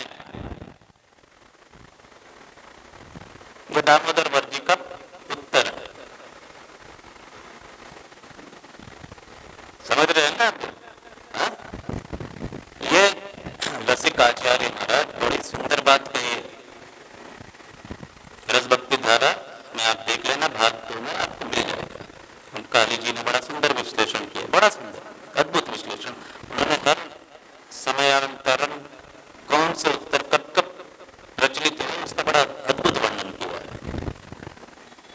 फिर आया अन्नकूट का प्रश्न कि भाई अन्नकूट में क्या है? तो वो कहते हैं कि भैया अन्नकूट तो क्या है, ब्रज की लीला है। वो कहते हैं कि द्वारका और मथुरा में ऐश्वर्य स्वरूप पूजन है, तो ब्रज में तो माधुर्य है।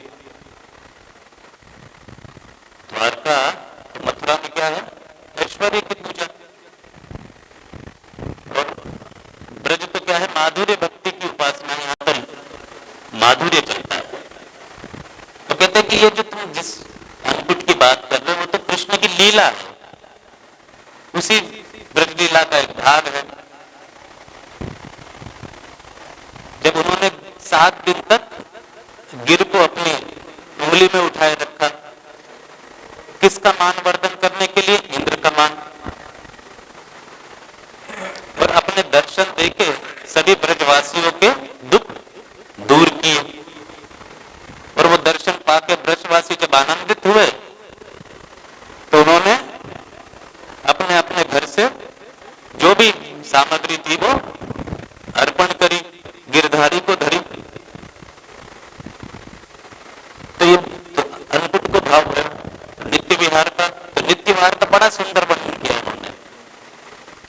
वो कहते गोवर्धन को वपु धरी, बलि ब्रज की सब खाई, गिरकर धरी 7 दिन मान सुरपति को भापो। अब कहते हैं जिनके जुगल किशोर नित्य पतिकर को सेवन। जिनके जुगल किशोर, जिनकी उपासना जुगल किशोर की है। ठीक है, ये तो लीला हो गई ना ब्रज की। तो ब्रज की लीला तो एक बार ही दर्शन हुए 7 दिन के। तब दामोदर जी इसका कितना सुंदर वर्णन कर रहे हैं। जिनके जुगल किशोर नित्य परिकर को सेवन, एक रस राज एक वस वय, विहरन बहु भेवन। एक रस ही राज चलता है उनका। एक रस राज एक वन, एक वय, एक ही वय के प्रेम का एक स्वरूप है वो। एक वय, एक क्या कहते हैं, एक धर्म, एक वय, इसी के बीच होता है। तो एक जिनके जुगल किशोर नित्य परिकर को सेवन, एक रस राज एक वय वन, विहरन सुभेवन। सब लीला है नित्य नित्य, तिन तिन के सेवक। सब लीलाएं कैसी है? नित्य। और हम उनके तिन तिन के सेवक। जाको मन जहां लागे सोई भयो ताको खेवक। तो हमारा मन तो इस नित्य नित्य निपासना में है, जहां नित्य हम उसका वो कर रहे हैं। तो इसलिए तो हम नित्य राजभोग अर्पण कर रहे हैं। कमल नयन जी का जो पद है वो राजभोग का पद है, अन्नकूट का नहीं। किसका है? राजभोग का। और बात रही राधाष्टमी की, स्वामी दामोदर वर जी ने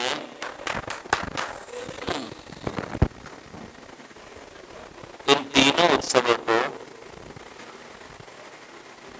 उपासना के भाव से विरोधी बताया है। स्पष्ट शब्दों में उन्होंने जन्माष्टमी, राधाष्टमी और अन्नकूट को, क्योंकि उनके समय तक हरिवंश महाप्रभु जी के नित्य उत्सवों का ही, जो हरिवंश महाप्रभु जी ने जिन उत्सवों का दान किया है उन्हीं उत्सवों की परंपरा थी। वसंत है, होली, लोहड़ है, झूला है, वर्षा उत्सव है, विवाहला उत्सव है, खिचड़ी भी नहीं थी, सांझी भी नहीं थी, पाठोत्सव है। तो प्रियालाल जी के नित्य उत्सव यही थे, वसंत, शरद, रास, हाँ? ये जो इसका महाप्रभु जी ने दान किया। दामोदर वर जी ने आचार्य स्वरूप से स्पष्ट रूप से इसको अपनी उपासना के मूल से विरोधी बताया। अब भले कोई फिर वो लड्डू की महिमा गाए, अभी देखी ना आपने, उसको हम क्या वर्णन करें, बताओ महाराज। हम इसीलिए कई बार हम कहते हैं कि जब तुम कहते हो बरसाने वाली राधा, तो हम कहते हैं कि तुम इस रस से विमुख हो गए। जब तुम उस स्वरूप को नहीं समझ पाते, तुम गोकुल पहुंच जाते हो, तुम गोवर्धन पहुंच जाते हो, तुम बरसाने पहुंच जाते हो, तो हम कहते हैं कि तुम मुक्त हुए महाराज। इस नित्य विहार के चंगुल से तुम मुक्त हो गए, तुम छोड़ दो, ठीक है, तुम बच गए, क्योंकि जो डूबने वाला है वो तो डूबेगा, तुमको बरसाने वाली ने बचा लिया। बस अब तुम वहां जाके लठ मार होली में खेलो और लठ खाओ, है? क्योंकि नित्य विहार वाले तो उस नित्य रस का दर्शन ही करते हैं। तो तुमको लठ खानी है तो हम क्या करें, है ना? सही, बरसाने तो यही कहते हैं ना जाके होली में। तो ये उपासना का जो है उसको दामोदर वर जी ने बिल्कुल ही उसको कहा कि मृत्यु के भाव के विपरीत है। और यही आचार्य की गद्दी से, आचार्य की पदवी से हमेशा इसी चीज का समर्थन होना चाहिए। क्योंकि तुम जिस गलत चीज का प्रचलन करोगे वो उपासना के विपरीत है, वो हित के स्वरूप से विपरीत है। वो हित का जो स्वरूप है वो खंडित होगा। जैसे कांच अगर धुंधला हो जाता है तो तुम्हें प्रतिबिंब दिखेगा? नहीं दिखता ना। क्यों? इसीलिए इसी के लिए तो रूपलाल जी ने अपना जीवन दे दिया, स्वरूप को खंडित नहीं होने दिया। तभी तो तुम सही निष्काम प्रेम से, हित से परिचित हो सकोगे। और जहां तुम जरा चूके तुम ऐश्वर्य में चले जाओगे, ऐश्वर्य में चले जाओगे, मथुरा गोकुल में चले जाओगे, ब्रज भाव में चले जाओगे, तुम उस नित्य विहारी, नित्य किशोर, नवल किशोरी को नहीं समझ पाओगे। उसके दर्शन, जिसके दर्शन हितजू करने हैं, वृंदावन मात्र गोचर में, उसको नहीं समझ पाओगे। ठीक है, तो तुम पलना लड़ा लगाओगे पर सुल्तान नहीं कर पाओगे, दोनों नहीं हो पाएंगे, दो रस एक साथ नहीं टिक सकते, संभव ही नहीं है। तो उस रस की हम बात कर रहे हैं, सेवक उसी रस की बात कर रहा है। बात रही राधाष्टमी की, तो कहते हैं कि नागरी दास जी को श्री प्रिया जी ने स्वप्न दिए, स्वप्न में आज्ञा दी कि हमारो एक महल तुम बरसाना में बनाओ और हमारी वर्षगांठ वहां मनाओ। प्रिया जी ने नागरी दास जी को यह स्वप्न में आदेश दिया। क्या दिया? कि बरसाना में हमारो महल बनाओ और वहां हमारी वर्षगांठ मनाओ। और ये 70वीं, ये भी उसी समय की बात है। नागरी दास जी बड़े उत्साहित हुए, उन्होंने ये बात भानुमति की भानुमति जी उनकी शायद भाई की पत्नी थी। तो कहते हैं कि भानुमति जी ने अपना सर्वस्व अर्पण करके प्रिया जी का सुंदर महल बनाया। पहला प्रिया जी का जो मंदिर है बरसाना में, आज तो शायद तुम ढूंढो तो तुम्हें नहीं मिलेगा, तो वो भानुमति जी द्वारा, नागरीदास जी द्वारा बनवाया गया था प्रिया जी का प्रथम मंदिर। और वहां वर्षगांठ सबसे पहले कौन ने करी? नागरीदास जी ने। तो श्रीवन से रसिक बुलाए। कहां से बुलाए? श्रीवन से रसिक बुलाए। अगर वृंदावन में ही हो रही है राधा अष्टमी तो क्यों बुलाते? श्रीवन से रसिक वृंदावन में ही वृंदावन में बुलाते, तो संभव नहीं है ना। श्रीवन में से रसिक तभी बुलाएंगे जब बरसाना में हो रही है। तो बरसाना में राधा अष्टमी का उत्सव मनाया गया, वहां से प्रारंभ हुआ। तो श्रीवन से रसिक, तो परंपरा थी कि श्रीवन से जितने भी आचार्य कुल हैं वो प्रिया जी का वर्षगांठ मनाने बरसाने जाते थे। वृंदावन में सहज स्वरूप में काली समाज में गान हो जाता था, वहां चाव नहीं निकलती थी। ये सब परंपरा बाद में आई राधा अष्टमी की। अब तुम देखो उसका स्वरूप कैसा परिवर्तित हो गया। अब हम कहते हैं कि राधा अष्टमी उपासना का सबसे मूल उत्सव है और हमारे ही आचार्य उसका खंडन कर रहे हैं। वो कह रहे हैं कि ये रसिक स्वरूप नहीं है और ये रसिकता में कितना परिवर्तन आ रहा है। ये बड़ी मूल बात है समझने की, क्योंकि अभी नहीं समझा तो ये और खंडित हो जाएगा। ये तो सब सर्वप्रथम इनका प्रागट्य है। पाटोत्सव, उसके पश्चात शरद, बसंत, रास, झूला, नित्य, नित्य लड़ाओ। उसके पश्चात भी कहते हैं कि महाप्रभु जी ने ऋतु अनुसार उपासना करी प्रगट भाव में।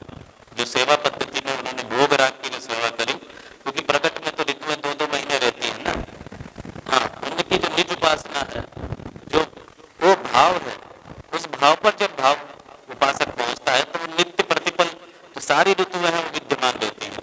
लेकिन प्रगट स्वरूप में जब हम दर्शन करते हैं वहां पर ऋतुएं 2-2 महीने रहती हैं, तो 2-2 महीने के हिसाब से महाप्रभु जी ने उस हिसाब से भाव और सामग्री की उपासना सेवा स्थापित करी। तो राधा अष्टमी बरसाने होती थी। बरसाने में जब आचार्य लोग यहाँ के जाते थे, वहां के आचार्य, अब समझो कि आचार्य दो मिल गए, ठीक है, विधानसभा बन गई, ठीक है। अब नेता कौन बने? अब इतने सारे नेता, आचार्य नेता ही होते हैं हमारे। पहले रसिक हुआ करते थे, फिर नेता हो गए। अब ये जो नेता इतने सारे इकट्ठे हो गए, अब नेता में समस्याएं होने लगी। तो बरसाना में फिर आचार्यों के बीच मतभेद प्रारंभ हुआ। और उस मतभेद के प्रारंभ होने के बाद हमारे वालों ने कहा कि तुम वहां करो, हम यहाँ करेंगे, ठीक है। तुम बरसाने मनाओ, हम राधा अष्टमी वृंदावन में मनाओ। भयंकर विरोध, भयंकर झगड़े हुए थे। तब से राधा अष्टमी का प्रारंभ वृंदावन होने लगा। तो तब से हम मंगला में कह रहे हैं राधे प्यारी ने, सुल्तान के बदले हम कह रहे हैं राधे प्यारी ने जन्म लिया।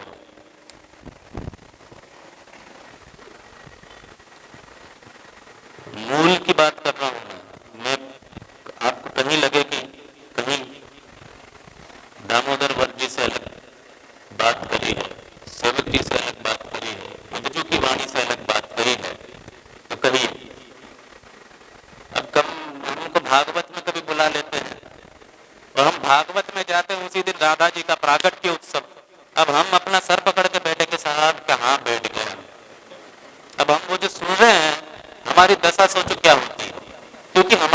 दिमाग में वो उतरता नहीं, कैसे उतरे? क्योंकि उसको कभी स्वीकार ही नहीं किया, समझ ही नहीं पाए।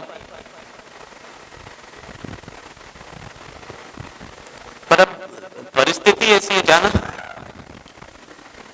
जाना पड़ता है।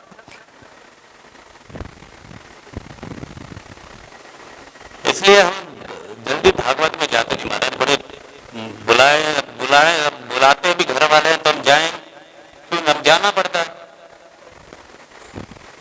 तो ये बड़ी समस्या है।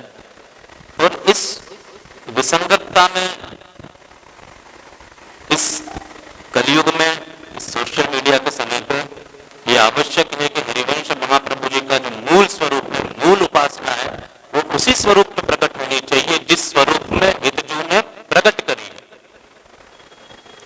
और उसी लिए इस बार से हमने सेवक वाणी का प्रण लिया था कि सेवक वाणी का सत्संग प्रारंभ करेंगे। अभी तक हमने कभी ये जिज्ञासा प्रकट नहीं करी थी। तो वो दूसरे बिठाए चौकी में भागवत, अपने क्या बिठाएंगे? सेवक वाणी। कोई रामायण बिठाए, जिसको जो बिठाना है बिठाए। हम अपने रसिकन के वाणियों को बिठा के उनको ही सत्संग करेंगे, क्योंकि इसमें जो रस का है वो इतना अद्भुत है कि पूर्ण ही नहीं होता। अभी एक ही पंक्ति से हम 2 दिन से अटके पड़े हैं, आगे ही नहीं बढ़ पा रहे।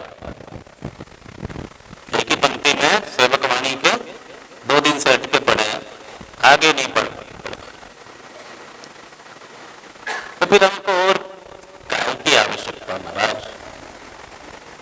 जो अद्भुत हितनाम रूपी मणि मिल गई है, अद्भुत है, सीधा निर्देश उन्होंने यही किया है।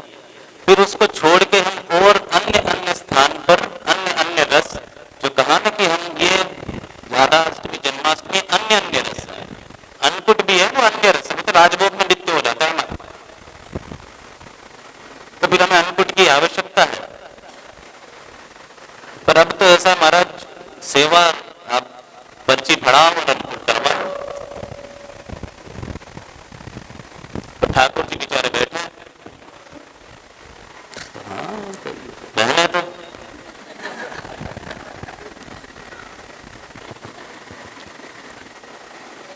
सब आत्मवाणी को यही एक जिज्ञासा थी जो जरूरी थी। मुझे लगता है कई प्रश्नों का, और आपके हृदय में ये कोई अगर पूछ ले राधाष्टमी जन्माष्टमी और अन्नकूट, तो दृढ़ता से जवाब देना दामोदर वर का नाम लेकर, तो स्वामी दामोदर वर का नाम लेकर। हमारे मन में एक ही रस है, दूसरा रस टिकता नहीं है। श्री जी के सुल्तान बिहार का रस, वहां पे पालने में झूला नहीं सूखते हैं। ठीक है ना, जब तुम राधा प्यारी का जन्म होता है तब तो हमारे प्रियालाल जी वन विहार कर रहे होते हैं, और हम सहचर्या उनके पीछे, उनके सुंदर दर्शन का रस पान कर रही होती है। तुम भले झूलना झूला, हम तो